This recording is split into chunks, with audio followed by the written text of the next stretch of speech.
คำถามหัวบทสอบเซ็งนักเรียนเก่ง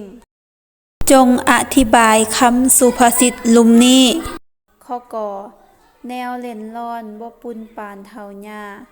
เด็กน้อยหูตั้งล้านบ่ปานเฒ่าผู้เดียวข้อขอคล้องไม้ลายเรือล้นงามยิ่งเสริมแปลงก็บ่ปุ่นปานของเก่าเดิมดาเข้าข้อขอคำสุภาษิตข้อกอและข้อขอวรรคใดเป็นวลีทั้งหมดให้เขียนออกมา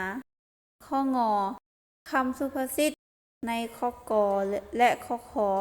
พยางค์ใดที่มีอักษรสูงเป็นตัวแกนถ้าพยางค์ใดซ้ำกันแม่นให้เขียนเอาอันเดียวสบายดีน้องๆนักเรียนทุกคนมื้อนี้มาพบกับอาจารย์ดวงมาลาคือเก่ามื้อนี้อาจารย์จะพาพวกน้องมาแก้หัวบทสอบเสียงนักเรียนเก่งชั้นม.7 แล้วในตอนนี้เราก็เดินทางกันมาฮอดใน EP ที่11แล้วเนาะสำหรับผู้ใดที่ว่าหากเข้ามาเบิ่งหากเข้ามาเรียนหรือว่าหากเข้ามาฟังแม่นฝากกดติดตามให้อาจารย์เด้อและอย่าลืมกดไลค์กดแชร์วิดีโอของอาจารย์นำและสำหรับผู้ใดที่ว่าสนใจปึ้มหรือว่าอีบุ๊กที่ว่าเกี่ยวกับวิชาภาษาลาววรรณคดีเนาะซึ่งว่ามีอยู่หลายแบบมีทั้งพวกบทหัดแต่งที่มีทั้งโครงหางแล้วก็หัดแต่งเนาะชั้นม.4 ชั้นม.7 มีหัวบทสอบเซ็งนักเรียนเก่งชั้นม.4 ชั้นม.7 พร้อมด้วยคำตอบจากนั้นก็ยังมีปึ้มเกี่ยวกับการสร้างคำวลีและประโยคซึ่งว่าอาจารย์รวมมาแบบสั้นๆเข้าใจง่ายและก็มีปึ้มบทพันละนาแต่ว่าทุกอย่างนั้นเนาะแม่นมีเพียงแต่เป็นอีบุ๊กหรือว่าเป็นไฟล์ PDF เท่านั้นสำหรับผู้ใดที่ว่าสนใจแม่นให้ติดต่อมาได้ที่เบอร์ 02078716175 วันนี้เฮามาเข้าสู่การแก้คำถามสอบเสียงของเฮาเลยเริ่มต้นจากข้อกอต้องขออภัยเนาะข้อกอแม่นแนวเล่นร้อนเด้อพอดีว่าอยู่นี่อาจารย์พิมพ์ผิดว่าเห็นเนาะความจริงเป็นเล่นเนาะข้อกอแนวเล่นร้อนบ่ปุ่นปานเฒ่าย่าเด็กน้อยหูตั้งล้านบ่ปานเฒ่าผู้เดียวเพิ่นให้เฮาบอกเนื้อในเนาะให้บอกเนื้อในซึ่งว่า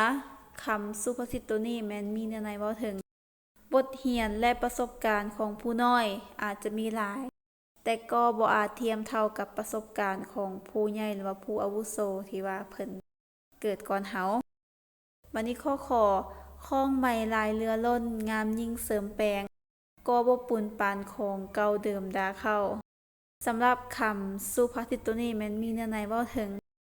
วัตถุสิ่งของอันเก่าแก่ที่มีคุณค่าและคุณประโยชน์สูงกว่า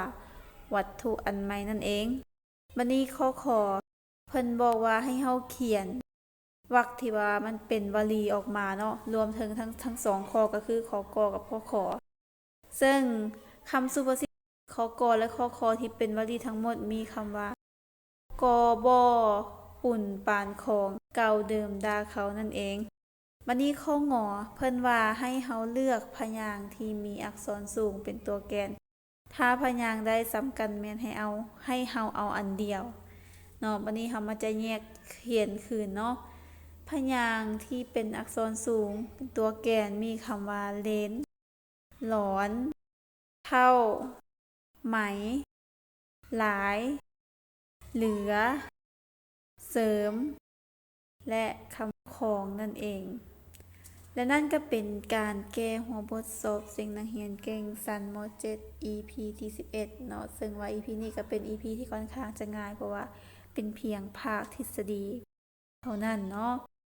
แล้วพบกันใหม่ในคลิปต่อไป